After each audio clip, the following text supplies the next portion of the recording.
భక్తి గల వారి గురించిన విషయాలు మనం నేర్చుకుందాం. భక్తి గల వారు ఏం చేస్తారు?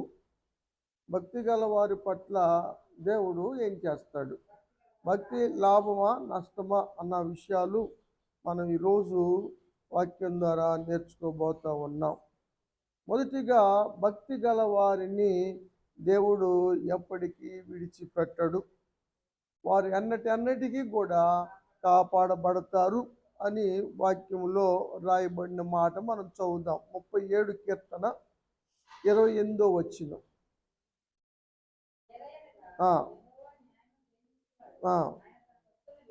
దేవుడు తన భక్తులను ఎడవడు, వారు అన్నిటికీ కూడా కాపాడబడుదురు. దేవునికి స్తోత్రం. భక్తిహీనులకు మాత్రం ఆ ఛాన్స్ లేదు. కిందకి చదివితే భక్తిహీనుల సంతతి నిర్మూలం అవుతారు, కాపాడబడరు. భక్తి గలవారిని, భక్తి గలవారి సంతానమును దేవుడు ఇడువడు, ఎన్నటికీ కాపాడుతూ ఉంటాడు. అదే భక్తి లేని భక్తిహీనుల సంతతిని దేవుడు కాపాడడు.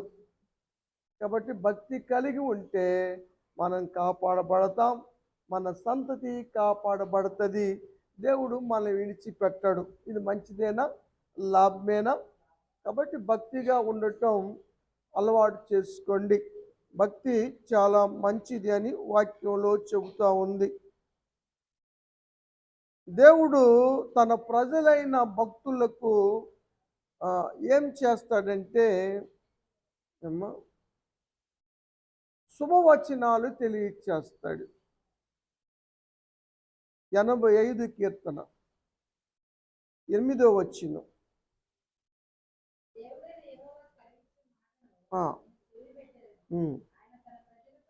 తన ప్రజలతోనూ తన భక్తులతోనూ శుభవచనములు సెలవిచ్చును. దేవుడు మరి కూటమి ఏర్పాటు చేసుకున్నటువంటి రమణ గారి కుటుంబాన్ని ఎన్నటికీ కాపాడునుగాక, వారికి శుభవచనములను దయచేయునుగాక. వచ్చిన మనందరి పట్ల కూడా దేవుడు శుభవచనాలను మరి అనుగ్రహించునుగాక. ఎందుకంటే దేవుడు దానియేలు జీవితంలో కూడా మనం చూస్తాం. దానియేలు భక్తిపరుడా కాదా, భక్తి ఉందా లేదా అన్న విషయంలో బబులోను రాజు అయినటువంటి దర్యావేసు గారు చెప్తాడు ఒక మాట. దానియేలు గ్రంథంలో 6వ అధ్యాయము 23వ వచనం.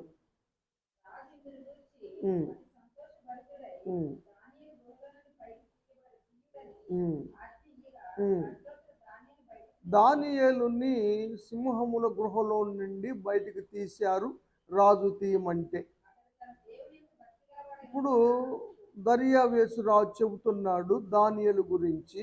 దానియేలు తన దేవుని యందు భక్తి గలవాడు కనుక అతనికి ఏ హాని కలగలేదు. సింహాల గృహలో వేసిన, సింహాల మధ్యన ఉన్నా కూడా దానియేలుకి ఏ హాని కలగలేదు. కారణం ఏమిటంటే భక్తి జీవితం. కాబట్టి నీ భక్తి జీవితం బాగుంటే గర్జించు సింహమైన సాతాను కూడా నిన్ను ఏమి చేయలేదు, నీ కుటుంబాన్ని, నీ సంతానాన్ని కూడా ఏమి చేయలేదు. ఆ సత్యము ఇక్కడ మనం చూస్తూ ఉన్నాం. ఇంకా దేవుడు తన ప్రభువు దూతను పంపి, గబ్రియేలును పంపి దానియేలుని మరి శుభవచనాలు పలికినట్టుగా వాక్యము తెలియచేస్తూ ఉంది. ఎందుకంటే తన యందు భక్తి గల వారికి ఏ వచనాలు చెబుతాడు దేవుడు? శుభవచనాలు. 10వ అధ్యాయము 18వ వచనం దానియేలు గ్రంథం. గబ్రియేలు దూత దానియేలును ముట్టి బలపరిచాడు. చెబుతున్నాడు, అయ్యా నువ్వు దేవునికి బహుప్రియుడు. భక్తి గలవారంటే దేవునికి చాలా ఇష్టం. వారే శ్రేష్ఠులు అని, వారే ఇష్టులని, బహుప్రియులని కూడా వాక్యంలో మనం చూస్తూ ఉన్నాం. మనం దేవునికి ఇష్టలుగా ఉండాలంటే భక్తి కలిగి జీవించాలి. భక్తిహీనులు దేవునికి ఇష్టమైన వారుగా ఉండలేరు. ఆ సత్యాన్ని తెలుసుకొని భక్తిగా జీవించటం అలవాటు చేసుకోండి. చదువమ్మ. నువ్వు బహుప్రియుడవు, భయపడొద్దు, నీకు శుభమవును గాక, దేవునికి స్తోత్రం అని ధైర్యపరిచాడు. అధైర్యములోను బలహీనతల్లోను ఉన్నటువంటి దానియేలుని బలపరిచి ధైర్యపరిచి దేవుడు ఎంతగా దానియేలు పట్ల ప్రేమ కలిగి ఉన్నాడో తెలియచేస్తూ శుభవచనాలు పలికినట్లుగా వాక్యంలో చూస్తూ ఉన్నాం. దేవుడు మనందరి పట్ల కూటమి ఏర్పాటు చేసుకున్న రమణ గారి పట్ల శుభవచనములను పలుకును గాక. దేవుడు నిజంగా మరి భక్తుల ఎడల ఎంత ప్రేమ కలిగి ఉన్నాడో, ఎంత ఇష్టం కలిగి ఉన్నాడో, ఏ విధంగా కాపాడుతూ ఉన్నాడో ఈ లేఖన భాగాలు మనకి తెలియజేస్తూ ఉన్నాయి. సొలొమోను కూడా ప్రార్థన చేశాడు. ఆ ప్రార్థనలో ఏం చెప్తాడంటే 2 దినవృత్తాంతముల గ్రంథం 6వ అధ్యాయము 14వ వచనం.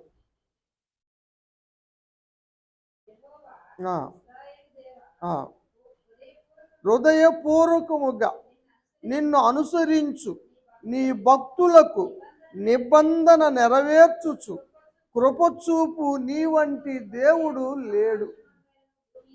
ఎక్కడా లేడు. దేవునికి స్తోత్రం. నిజంగా హృదయపూర్వకంగా భక్తి కలిగి దేవుని అనుసరించే వారి పట్ల తన నిబంధనను నెరవేరుస్తాడు. అబ్రహాము ఆ విధంగా ఉండబట్టే అబ్రహాముతో నిబంధన చేశాడు, నిబంధన నెరవేర్చాడు. రేపు మనం నెరవేర్పు గురించి నేర్చుకుందాం. కాబట్టి వివరాల జోలికి వెళ్ళటం లేదు, కానీ ఈ విషయాన్ని మనం చూస్తూ ఉన్నాం. హృదయపూర్వకముగా భక్తి కలిగి ఉండటం చాలా మంచిది అని దేవుడు వాక్యములో రాయించాడు. ఇజిగా జీవితంలో హృదయపూర్వకంగా భక్తి కలిగి దేవుని పనులన్నీ హృదయపూర్వకంగా చేయటం వల్ల అతడు వర్ధిల్ల చేయబడ్డాడని వాక్యము తెలియచేస్తూ ఉంది. ఇది కూడా 2 దినవృత్తాంతములే 31వ అధ్యాయము 21వ వచనం. మందిర సేవ విషయములో, ధర్మశాస్త్ర విషయములో, అంతటి విషయములో తాను ఏ పని చేసినా ప్రతి పని కూడా హృదయపూర్వకంగా చేశాడు. ఎవరికి చేస్తున్న పనిది? దేవునికి చేస్తున్న పని. నువ్వైనా నేనైనా కూటమి పెట్టుకున్న వాళ్ళైనా వచ్చిన వారు ఏమైనా సరే, మనం చేసే ఏ పనైనా దేవునికి చేస్తున్నామని భావించి హృదయపూర్వకంగా చేయండి. కొనుక్కుంటా సనుక్కుంటా నాకు వచ్చి పడింది తెప్పులు నేనే చేయాల్సి వస్తుంది అని అనుకోకుండా ఏమ్మా, ఎందుకంటే మన హృదయ ఆలోచనలు ఎరిగిన వాడు, మన తలంపులకు మించిన వాడు దేవుడు. ఆ సత్యాన్ని గమనించి దేవుని పనులు నిజంగా హృదయపూర్వకంగా చేయండి, దేవుడు వర్ధిల్ల చేస్తాడు. మనం హృదయపూర్వకంగా చేయకపోతే మనం ఎన్నటికీ వర్ధిల్ల చేయబడము అన్న సత్యాన్ని మీరు గమనించాలి. కాబట్టి ఆలయ పనులు చేస్తూ ఉన్నారు, ఆలయాన్ని శుభ్రపరుస్తూ ఉన్నారు, మరి స్తుతులు చెల్లిస్తూ ఉన్నారు, ఆలయ ఉపకరణాలు శుద్ధీకరణ చేస్తూ ఉన్నారు. మీరు హృదయపూర్వకంగా చేస్తున్న వారందరినీ కూడా దేవుడు వర్ధిల్ల చేయను గాక. దేవుడు చేస్తాడు కదా. మన ఇంటి కన్నా కూడా దేవుని ఆలయాన్ని ఇంకా శుభ్రంగా ఉంచాలి. పాడు చేయటం కాదు, కాగితాలు వేసి వెళ్ళటం కాదు. దేవుని మందిరము పట్ల మక్కువ కలిగి ఉన్న దావీదును కూడా దేవుడు వర్ధిల్ల చేశాడు. ఆ సత్యం మనకు తెలుసు. కాబట్టి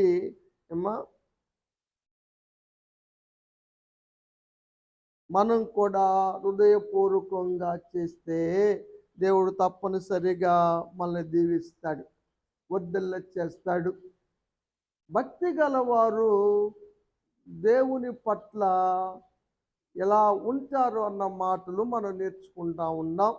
వారి పట్ల దేవుడు ఏం చేస్తాడన్న విషయాలు కూడా తెలుసుకున్నాం. భక్తి గల వారు తప్పనిసరిగా మానక చేయవలసిన పని ఏమిటంటే 32వ కీర్తన 6వ వచనం. ఉమ్. ఆ, భక్తి గల వారందరూ ప్రార్థన చేస్తారు, ప్రార్థన మానరు. నువ్వు ప్రార్థన మానేసావంటే నీ భక్తి ఏంటో దేవుడు గమనిస్తాడు కదా. ప్రాణాపాయం వచ్చిన సింహాల గృహలో వేస్తామని శాసనం చేసిన భక్తి గల దానియేలు ప్రార్థన చేయటం మానలేదు. కాబట్టి అన్ని కాలాల్లో, కోరేషు కాలముల్లో, దర్యావేషు కాలముల్లో, రాజ్యాలన్నిటిలో కూడా దానియేలు వర్ధల చేయబడ్డాడని 6వ అధ్యాయం 28వ వచనంలో మనం చూస్తాం కదా. దానియేలు గ్రంథంలో ఉంది మాట. కోరేషు కాలంలో కూడా దర్యావేషు ప్రభుత్వం కాలములో, పారసీకుడైన కోరేషు కాలములో వర్ధిల్లాడు. కోరేషు కూడా ఎందుకు ఆశ్రయించబడ్డాడు అన్యుడంటే, దేవుని మందిరం కట్టుకుంటానికి సెలవిచ్చిన వాడు కోరేషు. అందుకని దేవుని దీవెన పొందుకోగలిగాడు. కాబట్టి ప్రార్థనా జీవితం ఎలా ఉంటుంది మంది? నిజంగా మనం భక్తి కలిగి ఉంటే ప్రార్థనను ఎట్టి పరిస్థితుల్లో కూడా మానలేం. మానతున్నాము అంటే మన భక్తిని ఒకసారి పరిశీలించుకోవాలా. ఆ విషయాన్ని గమనించండి. 86 కీర్తనలో ఒక మాట చూద్దాం, 2వ వచనం. అది భక్తుల ప్రాణమును దేవుడు కాపాడుతాడు. ప్రార్థన చేస్తున్నాడు. ప్రార్థన తప్పనిసరిగా భక్తి గలవారు చేసే ప్రార్థనకు దేవుడు తప్పనిసరిగా జవాబిస్తాడు.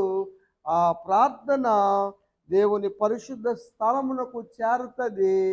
ప్రార్థనల యొక్క పాత్రలో పడుతుంది. దేవుని సముఖానికి వెళ్తుంది, ప్రతిఫలాలను తీసుకొస్తుంది. భక్తి లేని ప్రార్థన, పాపము లక్ష్య పెట్టి చేసే ప్రార్థనలు సఫలం కావు. దానివల్ల మీకు ఒరిగేది ఏమీ లేదు. కాబట్టి ప్రియమైన దేవుని బిడ్డలారా, ప్రార్థన చేసే ముందు గమనించండి, భక్తి జీవితాన్ని సరిచేసుకోమని దేవుని యొక్క వాక్యంలో మనం చూస్తూ ఉన్నాం కదా. దేవుడు కాపాడుతాడు, తప్పిస్తాడు, ఆయన సమర్థుడు. ఎవరిని? భక్తి గల వారిని. అపోస్తులైన పేతురు గారు 2 పత్రికల్లో, తను రాసిన 2వ పత్రికలో ఒక మాట చెబుతారు. 2వ అధ్యాయం 9వ వచనం చూద్దాం. భక్తులను శోధనలో నుంచి తప్పించుటకు, దుర్నీతి పనులు శిక్షించుటకు దేవుడు సమర్థుడు. దేవునికి స్తోత్రం.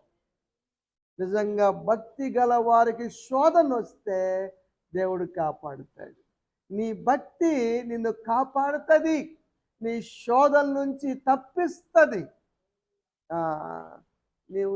నీ భక్తి సరి లేకపోతే నువ్వు కాపాడబడలేవు, శోధనలు జయించలేవు. ఆ సత్యాన్ని గమనించాలి. మనం భక్తిగా లేకుండా శోధనలు తెచ్చిపెట్టుకొని, మాకు శోధనలు పోలేదు, మాకు శోధనలు తప్పించబడలేదు, మేము కాపాడబడలేదు అని అంటుంటే దేవుని మీద మనం అవిశ్వాసాన్ని ప్రకటించిన వారం అవుతాం. దేవుడు అన్యాయస్తుడు కాదు, దేవుడు పక్షపాతి కాదు. మనలో నిజంగా భక్తి ఉంటే ఆయన తప్పనిసరిగా చేస్తాడు. ఆ సత్యాన్ని ఈ సందర్భంగా మనం గమనించాలి. భక్తి గల వారు ఏది అడిగినా, ఏది కోరినా దేవుడు నెరవేరుస్తాడని కీర్తనలో మనం చూస్తాం. 145 కీర్తన 19వ వచనంలో చూస్తే ఆ, నెరవేరుస్తాడు. భయభక్తులు లేకుండా కోరుకుంటే ఎన్ని కోరికలు కోరుకున్నా ఏమి ప్రయోజనం ఉండదు. కాబట్టి భక్తిగా ఉండండి, అడగండి, నెరవేర్చబడతాయి, తీర్చబడతాయి, జరుగుతాయి. కాబట్టి ఇదన్నిటికీ మూలము భక్తే. కాబట్టి భక్తి కలిగి ఉండటము ఎంతో మంచిది.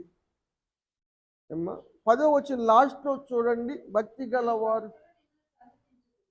భక్తులైన వారు ప్రార్థన చేయకుండా ఉండలేరు, పొందుకున్న మేలును బట్టి కృతజ్ఞత చెల్లించకుండా ఉండలేరు, దేవుని సందుకొచ్చి స్తుతించకుండా ఉండలేరు కదా.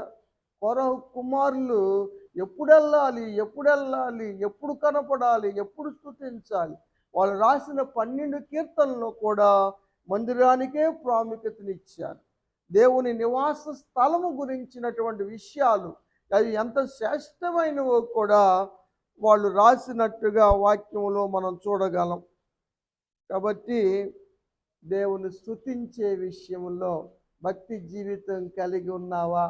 పొందుకున్న మేలు విషయంలో కృతజ్ఞత చెల్లించే భక్తి నీలో ఉందా అన్నది మనం పరిశీలించుకోవాలి. ఊరక చెప్పుకోవటమే కాదు, దేవుడు చూస్తాడు మన భక్తిని. ఆ విషయాన్ని ఈరోజు గమనించాలి. 2వ వచనం 149 కీర్తనలో చూద్దాం.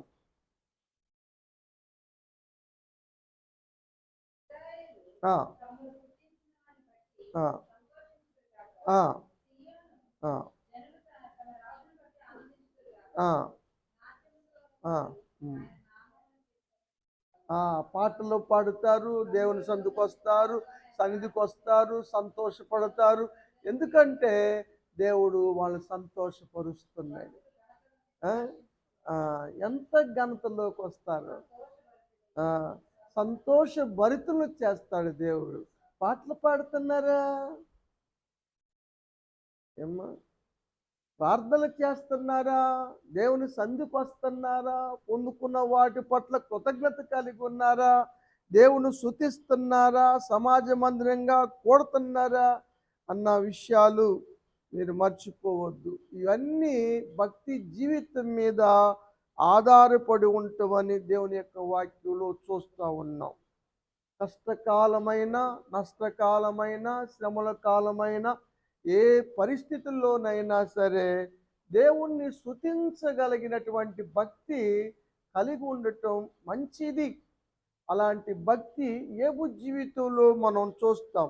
అయ్యా, గొర్రెలు పోయినాయి అయ్యా, ఒంటెలు పోయినాయి అయ్యా, గాడిదలు పోయినాయి అయ్యా, నీ 10 మంది పిల్లలు భోజనం చేసుకుంటూ ఉండగా డేరా లేచి పడి 10 మంది చనిపోయారయ్యా అని కపురు ఎంపటి కపురు వస్తా ఉంటే యోబు అంటాడు, యెహోవా ఇచ్చెను, యెహోవా తీసుకొనెను, నామకే స్తుతి కలుగును గాక అన్నాడు. కానీ దేవుడు అన్యాయం చేశాడు అనలేదు. అది భక్తి జీవితం. ఏదన్నా మనకి వెంటనే జరగకపోయినా, ఏదన్నా కొంచెం కష్టం కలిగినా, ఏదన్నా నష్టం కలిగినా, ఏదన్నా జరిగితే దేవుడు మన పట్ల ఎంత అన్యాయం చేశాడు అని మనం బాధపడతాం, దేవుని సన్నిధికి రావటానికి వెనుకాడతాం కదా కదా. అందుకనే దేవుడు చెప్పగలిగాడు యోబు గురించి మంచి సాక్ష్యం కదా. అతడు భయభక్తులు కలిగిన వాడు, యథార్థవంతుడు అని చెప్పాడు తన గురించి. అందుకనే యోబుకు క్షేమస్థితి అని ఇవ్వటమే కాదు, 2 ఆశీర్వాదాలు తెచ్చుకున్నాడు. తన భార్య యథార్థతను విడిచిపెట్టి దేవుని దూషించమన్నా కూడా మనం దేవుని వల్ల మేలులే కాదు కీడు అనుభవించతగమా? ఇన్నాళ్ళు మేలుని అనుభవించాం, ఏదో ఒకసారి కీడు వచ్చిందని యథార్థతను భక్తిని విడిచిపెడతామా? అది మూర్ఖులు చేసే పని అని ఆ మూర్ఖులు లేక నువ్వు కూడా మాట్లాడమాకని భార్యతో అన్న మాటలు వాక్యంలో మనం చూస్తాం. ఎలా ఉంది మన భక్తి జీవితం? ఏమ్మా, మన భక్తి జీవితం ఆ, దేవుడు చూస్తూ ఉన్నాడు. మన భక్తిని బట్టే దేవుడు మనల్ని కాపాడుతాడు. ఏమ్మా, అవును. రాజీ పడని భక్తి మన జీవితంలో కలిగి ఉండటం చాలా అవసరం. మొర్దుకై గారు, ప్రధానమంత్రి అయిన ఆమాను గారు వస్తుంటే నమస్కరించలేదని, అతని ప్రాణం తీయాలని ఉరికొయ్యను కూడా సిద్ధపరిచాడు, శాసనం చేయించాడు మొర్దుకై గారు. అయినా కూడా అందరూ అన్నారు, ఏమైందిరా, నమస్కారం పెడితే ఏమైంది, పోలా, దండమేగా పెడితే పోలా అంటే ఆయన అన్నాడు, నేను యూదుడను, నేను ఆ పని చేయజ్జాలను. మూడో అధ్యాయంలో మనం చూస్తాం, ఎస్తేరు గ్రంథం 4వ వచనం లాస్ట్లో, నేను యూదుడను, నేను నువ్వు దేవుని బిడ్డవు, దేవుని నమ్ముకున్న బిడ్డవు, దేవునికి విరోధమైన పనులు ఎలా చేయగలుగుతున్నావు? అదే నా భక్తి అంటే. దేవునికి అవిధేయమైన కార్యాలు ఎలా చేయగలుగుతున్నావు? అదేనా నీ భక్తి? నా భక్తి ఏమ్మా, ఈ భక్తి వల్ల ఏం ప్రయోజనం ఉంటుంది?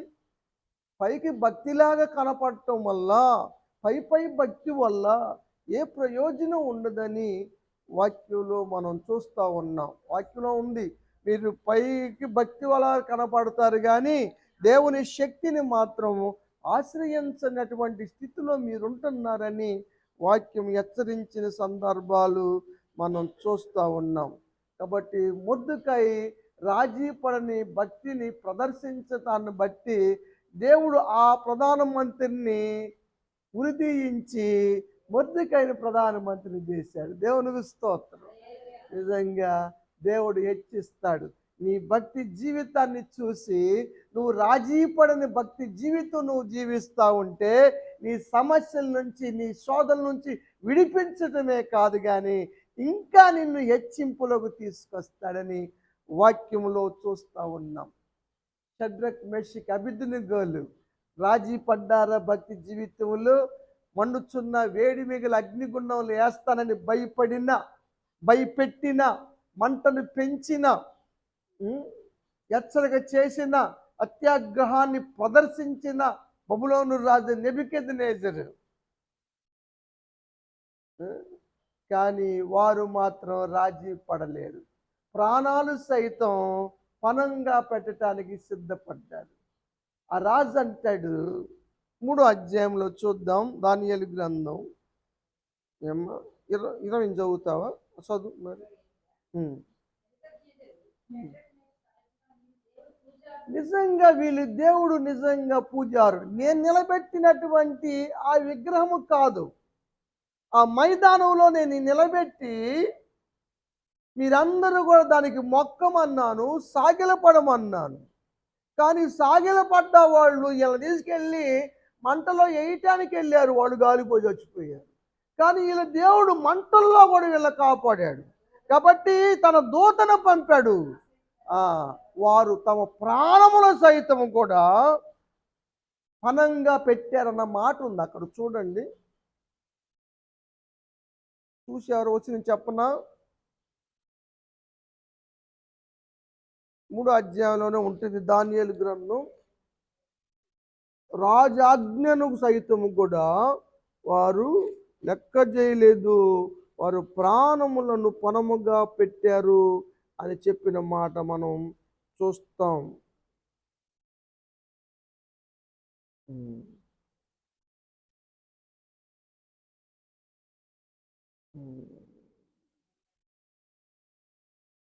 ఇక్కడ ఉంది, ఏ దేవుని సేవించకయు ఉందుమని, అక్కడే వచ్చిన 28లో లాస్ట్, తమ దేహములను అప్పగించారు. మేము సేవించమండి, మేము రాజీ పడం, మా భక్తి రాజీ పడేది కాదు. తమ దేహాలని అగ్నికి అప్పగించేశారు. రాజు యొక్క ఆజ్ఞను వ్యర్థపరచగలిగారు. నిజంగా వాళ్ళ దేవుడు పూజ్యార్హుడండి అని, ఈ విధంగా రక్షించగల సమర్థుడైన దేవుడు లేడు అని అన్యుడైనటువంటి బబులోను రాజు నెబుకద్నెజరు చెప్తా ఉన్నాడు కదా. మన భక్తి జీవితాన్ని బట్టి చూసిన వారు నిజంగా ఇదిలా భక్తి అంటే, వీళ్ళు భక్తి పరులు అంటే అన్న విధంగా జీవించాలి. జీవించగలుగుతున్నామా వాళ్ళ అనిపించుకునే విధంగా ఉండకూడదు. కాబట్టి దేవుడు కాపాడటమే కాదు, వారిని బబులోను సామ్రాజ్యంలోనే హెచ్చించినట్టుగా దేవుని యొక్క వాక్యంలో మనం చూస్తూ ఉన్నాం. రెండు తలంపుల భక్తి, రాజీపడని భక్తి వల్ల లాభము మాత్రం శూన్యమని వాక్యంలో మనం చూస్తూ ఉన్నాం. పౌలు గారు తన భక్తి జీవితాన్ని చూయించారు కదా. క్రీస్తు కోసం తనకు ఏదైతే లాభకరమైనవిగా ఉన్నవో వాటి నష్టంగా ఎంచుకోగలిగిన భక్తి పౌలు గారు ప్రదర్శించాడు. లాభమైన వాటిని ఫిలిప్పీ సంఘానికి రాస్తారు పౌలు గారు. 3వ అధ్యాయంలో చూస్తే ఈ మాటలు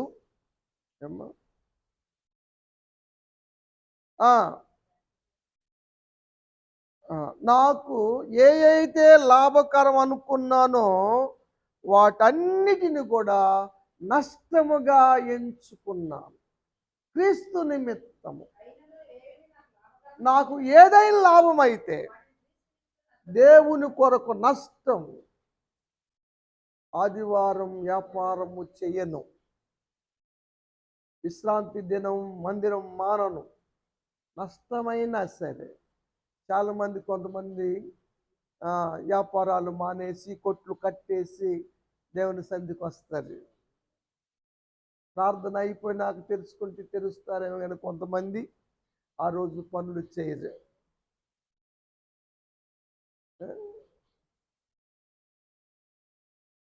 అది భక్తి జీవితం అలాంటిది. దానివల్ల దేవుడు పౌలు గారికి సమస్తాన్ని ఇచ్చాడు. 4వ అధ్యాయాలు చెప్తాడు 18వ వచనంలో, నాకు సమస్తమును సమృద్ధిగా కలిగి ఉన్నది, నేనేమై ఉన్నానో అది దేవుని కృప వల్ల అయి ఉన్నానని చెప్తాడు. సమస్తాన్ని నష్టంగా పెంచి వదిలిపెట్టేశాడు. మోషే భక్తి తెలుసా మీకు? రాజీ పడే భక్త, తూకం పెట్టినట్టు పెట్టారు. ఇటు పక్క ఐగుప్తు ధనం, ఇటు పక్క క్రీస్తు విషయమైన నిందలు. ఏది కోరుకుంటారో బాబు నువ్వు? మోషే పెద్దోడయ్యాడు. ఇది హెబ్రీయులకి పౌలు గారు రాశాడు. 11వ అధ్యాయం 24వ వచనంలో చూస్తాం. మోషే గారు పెద్దవాడైనప్పుడు ఐగుప్తు ధనము కన్నా కూడా క్రీస్తు విషయమైన నింద గొప్ప భాగ్యం అని ఎంచుకున్నాడు. ధనవద్దు, అల్పకాల సుఖభోగం ఒక పక్కన, దేవుడు ప్రజలతో శ్రమలు ఒక పక్కన. ఏది ఎంచుకున్నాడు? శ్రమలు. ఎందుకని? ఇదిగో పొందబోవు బహుమానం వైపు దృష్టించాడు, కలగబోవు వాటి ఎందుకు దృష్టించాడు కదా. మహిమలో చేరాడు. యేసు ప్రభువు రూపాంతరము పర్వతం మీద రూపాంతరము చెందినప్పుడు మహిమలో దిగి వచ్చాడు మోషే గారు. దేవునికి స్తోత్రం. పొందబోయే వాటి గురించి దృష్టించారని దేవుని దీవెనలు పోగొట్టుకుంటామేమో, పౌరసత్వాన్ని పోగొట్టుకుంటామేమో, పరలోక పౌరసత్వం పోయిద్దేమో, జీవ గ్రంథంలో పేరు తుడిసివేయబడుతుందేమో అన్న భయం అన్నది ఉండి దేవునికి విరోధంగా బతకకుండా, రాజీ పడకుండా, రెండు తలంపుల భక్తి లేకుండా జీవించే భక్తి కలిగి ఉంటున్నాం మనం. వాళ్ళు ఏమనుకుంటారు, వీళ్ళు ఏమనుకుంటారు, మరి దేవుడు ఏమనుకుంటాడు? రేపు నీకు రాజ్యాన్ని ఎలా ఇస్తాడు? కాబట్టి ప్రియమైన దేవుని బిడ్డలారా, పాపభోగాలు క్షణికమైనవి, ధనము నశించేదే కదా. 10 కోట్లు ఉన్న ప్రాణాన్ని రక్షించలేవు. 10 ఇళ్ళున్నా కూడా విడిచిపెట్టవలసి వస్తుంది. అంతే.